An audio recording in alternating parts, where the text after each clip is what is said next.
प्रत्येक वेळेला योग येतो शिर्डीला येण्याचा आणि साईबाबांचं दर्शन घेण्याचा. आणि आज तर खूप चांगला योग आहे की मायबाप मराठी रसिक प्रेक्षकांसाठी एक छान उत्तम पर्वणी आहे मनोरंजनाची.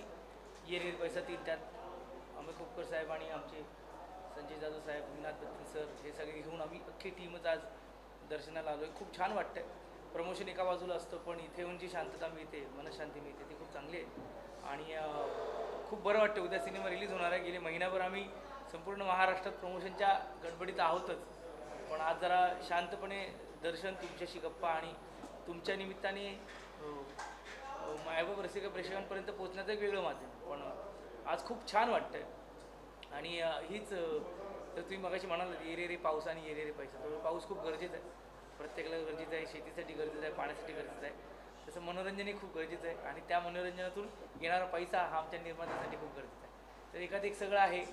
खूप छान वाटतं आहे. आमच्या ये रे रे पैसाच्या टीमच्या टीमने दर्शन घेतलं आहे आणि आज यांच्याबरोबर इथे आलो आहे. आणि तुम्ही पण एवढ्या आपुलकीने मी खरंच जे संजय जाधव सर म्हणाले की उत्तम दर्शन आणि खूप छान बऱ्याच गोष्टी डेव्हलप झाल्यात. म्हणजे मागच्या वेळेला मी आलो होतो लग्न कल्लोळच्या निमित्ताने.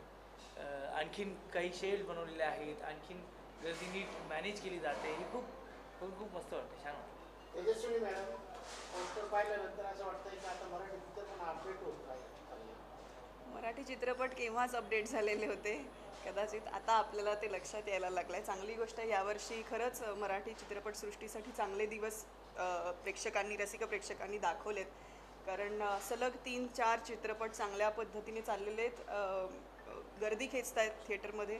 आणि आता ये रे रे पैसा त्याच रांगेत जाऊन उभं राहण्याच्या म्हणजे आशेत आहे.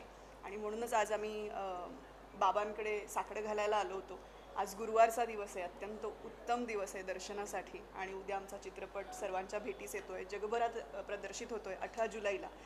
तर जे सगळे मागतात इकडे येऊन तेच आम्हीही मागतो. आम्ही काही म्हणजे जरी कलाकार मंडळी असलो तरी सामान्य माणूसच आहोत. त्यांच्यापुढे कोणीच मोठं नाही, कोणीच सेलिब्रिटी नाही, तेच सगळ्यात मोठी सेलिब्रिटी आहेत. तर त्यामुळे आम्ही त्यांच्याकडे नतमस्तक व्हायलाच आलेलो होतो, त्यांच्याकडे साकडं घालायलाच आलो होतो. चित्रपटसृष्टीसाठी, फक्त ये रे रे पैसा 3साठी नाही.